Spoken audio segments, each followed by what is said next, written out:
बिस्मिल्लाहिर्रहमानिर्रहीम। आज हम पढ़ेंगे beta oxidation of fatty acid. Beta oxidation of fatty acid 3 step में होता है: activation of fatty acids, transport of fatty acid and oxidation proper. पहला जो स्टेप है एक्टिवेशन ऑफ फैटी एसिड, ये हमारे पास साइटोसोल में होता है। इसमें हमारे पास फैटी एसिड्स की एक्टिवेशन होती है असाइल कोएंजाइम्स ए में। जब फैटी एसिड्स कन्वर्ट होती हैं असाइल कोएंजाइम्स ए में तो इसको हम कहते हैं एक्टिवेशन ऑफ फैटी एसिड्स। ये एंजाइम्स थायोकिनेज की मदद से होता है और थायोकिनेज का दूसरा नाम असाइल कोएंजाइम ए सिंथेटेज है। ज़्यादातर एमसीक्यूज़ में असाइल कोएंजाइम ए सिंथेटेज का नाम आता है और थायोकिनेज का नहीं आता, और ये भी पूछा जाता है कि एक्टिवेशन ऑफ फैटी एसिड में कितने एटीपी यूज़ हुए हैं। ये हमारे पास एटीपी पायरोफॉस्फेट यानी कि 2 ppi प्लस हमारे पास एडिनोसिन मोनोफॉस्फेट में कन्वर्ट हुआ है। लेकिन यहाँ पर 2 एटीपी यूज़ हुए हैं क्योंकि हमारे पास जो इनऑर्गेनिक फॉस्फेट तो नहीं रिलीज़ हुआ, क्योंकि इनऑर्गेनिक फॉस्फेट जब हमारे पास पायरोफॉस्फेट जब ppi से रिलीज़ होता है तो 2 इनऑर्गेनिक फॉस्फेट देता है। तो इस रिएक्शन में 2 एटीपी यूज़ हुए हैं, यानी कि एक्टिवेशन ऑफ फैटी एसिड में 2 एटीपी यूज़ हुए हैं या यूटिलाइज हुए हैं, और ये बहुत ही इंपॉर्टेंट स्टेप है। इसमें दूसरे एंजाइम्स थायोकिनेज का दूसरा नाम असाइल कोएंजाइम सिंथेटेज है और ये बहुत ही इंपॉर्टेंट है। फिर साइटोसोल से हमारे पास फैटी एसिड्स को माइटोकॉन्ड्रिया में लाने के लिए हमने एक्टिवेट किया, तो इसके लिए फिर भी एक्टिवेशन के बाद भी असाइल कोएंजाइम्स ए को माइटोकॉन्ड्रिया में लाने के लिए कार्निटीन ट्रांसपोर्ट सिस्टम की ज़रूरत हुई। कार्निटीन ट्रांसपोर्ट सिस्टम्स को हम बाद में पढ़ेंगे, पहले हम इसको माइटोकॉन्ड्रिया में जब आ जाता है तो फिर असाइल कोएंजाइम्स की हमारे पास ऑक्सीडेशन प्रॉपर होती है, जो कि थर्ड स्टेप है। इसके 4 स्टेप हैं ऑक्सीडेशन प्रॉपर के। ऑक्सीडेशन होती है, हाइड्रेशन होती है और ऑक्सीडेशन होती है और क्लीवेज होती है। हमारे पास माइटोकॉन्ड्रिया के अंदर से ऑक्सीडेशन प्रॉपर होती है, ठीक, और हमारे पास activation of fatty acid cytosol में होती है। हमारे पास असाइल कोएंजाइम्स कन्वर्ट हो जाता है delta square trans enoyl coenzyme A में, और with the help of enzymes acyl coenzymes A dehydrogenase. Acyl coenzymes A synthetase भी बहुत इंपॉर्टेंट है और असाइल कोएंजाइम्स ए डिहाइड्रोजिनेज भी बहुत इंपॉर्टेंट है। इसमें हमारे पास वैसे तो नज़र आने में 1 एटीपी यूज़ हुआ है, लेकिन यहाँ पर 2 एटीपी यूज़ हुए हैं। यहाँ पर असाइल कोएंजाइम्स ए डिहाइड्रोजिनेज में ये तो पता चल जाता है कि यहाँ पर हमारे पास ऑक्सीडेशन हुई है, लेकिन ये पता नहीं चलता कि यहाँ पर NADH पैदा होता है या FADH2 पैदा होता है। तो ये एक beta oxidation of fatty acid में एक स्टेप है जिसमें हमारे पास क्या पैदा होता है, FADH2। और इस पर भी बहुत ज़्यादा MCQs आते हैं और बहुत ज़्यादा कन्फ्यूजन भी बन जाती है कि यहाँ पर क्या चीज़ यूटिलाइज हुई है या प्रोड्यूस हुई है। तो हमारे पास यहाँ पर FADH2 प्रोड्यूस हुआ है असाइल कोएंजाइम्स ए डिहाइड्रोजिनेज की और एंजाइम यूज़ हुआ है इसकी मदद से। अब हमारे पास क्या है कि delta square trans enol coenzymes A, यहाँ पर सिंपल हाइड्रेशन हुई है और enoyl coenzymes A hydratase enzymes use हुआ है और beta hydroxyl acyl coenzymes A use हुआ है। Beta hydroxyl acyl coenzymes A के बाद ये beta keto acyl coenzymes A में कन्वर्ट हुआ है और beta hydroxy acyl coenzymes A dehydrogenase की मदद से।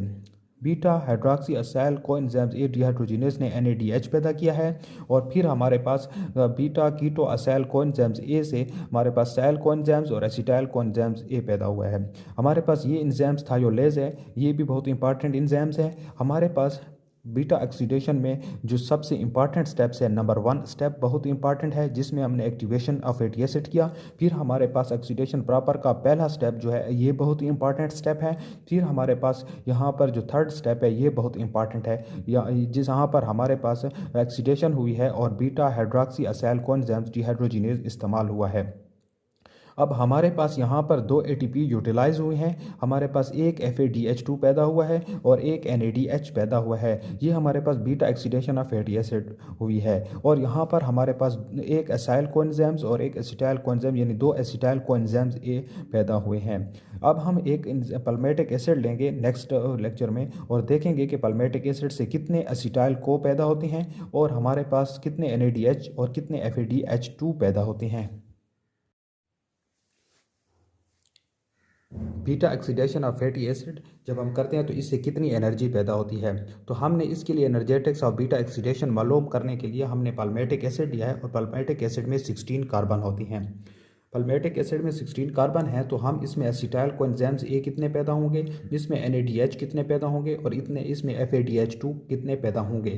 तो हमारे पास 16 कार्बन है तो हम इसमें मालूम करेंगे कि इसके कितने साइकिल्स होंगे, ठीक हो गया, और कितने इसमें हमारे पास देखें कि नंबर ऑफ एसिटाइल को ए मालूम करने के लिए हमारे पास फार्मूला है number of carbon divided by 2।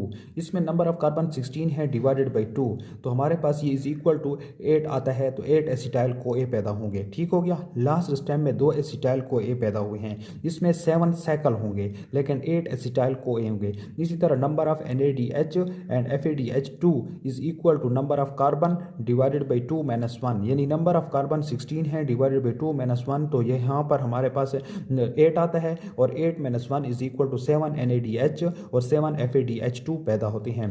इसी तरह हमारे पास 1 एसिटाइल को ए हमें प्रोवाइड करता है 12 ATP, तो हमारे पास यहाँ पर 8 पैदा हुए हैं, तो 8 multiplied by 12 is equal to 96 ATP हो जाएंगे। इसी तरह 1 NADH प्रोवाइड करते हैं 3 ATP, तो हमारे पास 7 मल्टीप्लाइड बाई 3 7 NADH पैदा हुए हैं, तो 7 मल्टीप्लाइड बाई 3 21 ATP पैदा हो जाएंगे। इसी तरह 1 FADH2 प्रोवाइड करते हैं 2 ATP, तो 7 multiplied by 2 is equal to 14 ATP, तो टोटल हमारे पास 96 ATP 21 ATP 14 ATP 131 ATP पैदा हो जाएंगे। -2 ATP कर देंगे तो 129 ATP। एक पाल्मेटिक एसिड से 129 ATP जिसके अंदर 16 कार्बन है। अगर हम कंपाउंड लेंगे, फैटी एसिड लेंगे, तो उसमें अगर 18 कार्बन है तो वो किस तरह होगा। इसी तरह फिर आप इन फार्मूलास की मदद से आप इसको सॉल्व कर सकते हैं और नंबर ऑफ ATP मालूम कर सकते हैं। ठीक हो गया। ये 2 ATP माइनस क्यों किए, ये हमारे पास एक्टिवेशन ऑफ फैटी एसिड्स में जो 2 ATP यूटिलाइज हुए एसाइल कोएंजाइम सिंथेसिस में, वो ATP हैं। ठीक हो गया, और वो इंपॉर्टेंट स्टेप था, और टोटल नंबर ऑफ इसमें साइकिल कितने होंगे, वो 7 होंगे। ठीक हो गया। कार्निटीन शटल पढ़ेंगे जिसमें हम पढ़ते हैं ट्रांसपोर्ट ऑफ फैटी एसिड, जो सेकेंड स्टेप था। कार्निटीन शटल किस तरह काम करती है, ये हमारे पास साइटोसोल है और ये हमारे पास माइटोकॉन्ड्रियल मैट्रिक्स है। ठीक हो गया। और ये हमारे पास इनर माइटोकॉन्ड्रियल मेम्ब्रेन है। इनर माइटोकॉन्ड्रियल मेम्ब्रेन, ये बहुत इंपॉर्टेंट स्टेप है कि ये कार्निटीन शटल कहाँ पर वर्क कर रही होती है। ये इनर माइटोकॉन्ड्रियल मेम्ब्रेन पर वर्क कर रही होती है। आउटर मेम्ब्रेन और माइटोकॉन्ड्रियल मेम्ब्रेन नहीं है, ये इनर माइटोकॉन्ड्रियल मेम्ब्रेन है। MCQs में आ सकता है कि कौन सी मेम्ब्रेन थी, तो इनर थी या आउटर थी, तो आपको पता होना चाहिए कि इनर माइटोकॉन्ड्रियल मेम्ब्रेन है। यहाँ पर कैरियर मेम्ब्रेन प्रोटीन्स होती हैं और वहाँ पर ये कार्निटीन शटल काम करती है। कार्निटीन शटल किस तरह काम करती है, इसमें 2 एंजाइम्स यूज़ होते हैं, कार्निटीन असाइल ट्रांसफेरेज 1 और कार्निटीन असाइल ट्रांसफेरेज 2।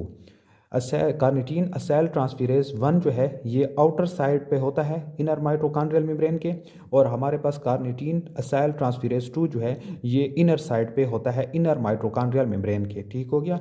हमारे पास कार्निटीन असाइल ट्रांसफेरेज 1 का क्या काम है, ये असाइल को ए जो हमारे पास एक्टिवेटेड फैटी एसिड है उसको कन्वर्ट करता है असाइल कार्निटीन में। ठीक हो गया, यानी कि ये असाइल को इस तरह आके ये कन्वर्ट हो जाएगा असाइल कार्निटीन में, कार्निटीन असाइल ट्रांसफेरेज 1 की मदद से।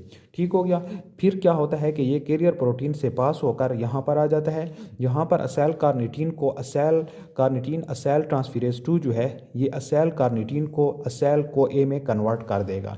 ये बहुत ही इंपॉर्टेंट स्टेप है कि कार्निटीन असाइल ट्रांसफेरेज 1 जो है असाइल को ए को असाइल कार्निटीन में कन्वर्ट करता है, जबकि कार्निटीन असाइल ट्रांसफेरेज 2 जो है जो असाइल कार्निटीन को असाइल को ए में कन्वर्ट करता है। ठीक हो गया। दूसरा, ये हमारे पास आउटर साइड पे होता है, ये इनर साइड पे होता है, जो इनर माइटोकॉन्ड्रियल मेम्ब्रेन है। ये थी कार्निटीन शटल, बहुत ही ईजी है और आसान है।